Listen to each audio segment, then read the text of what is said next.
Hi friends, welcome to my channel.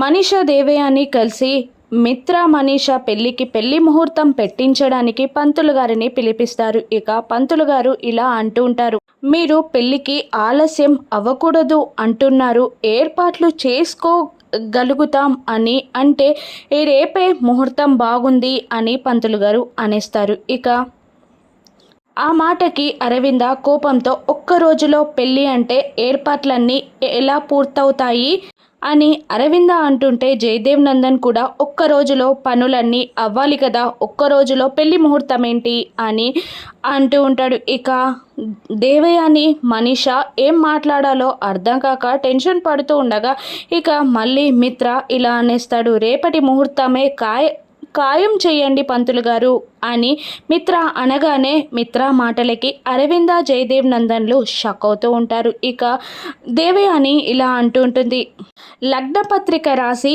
అందరికీ వినిపించండి పంతులు గారు అని అనగానే పంతులు గారు ఇలా చదువుతూ ఉంటారు, రేపు ఉదయం 10 గంటల 10 నిమిషాలకు మిథున లగ్నంలో మిత్ర మనీష పెళ్లి ముహూర్తం నిశ్చయం చేయబడినది అని పంతులు గారు చదువుతుండగా అప్పుడే సంయుక్తలాగా అక్కడికి వచ్చిన లక్ష్మి పెళ్లి ముహూర్తం విని షాక్ అవుతూ ఉంటుంది. ఇక లక్ష్మి ఏం చేసి మనీషా మిత్రాల పెళ్లిని ఆపనుంది?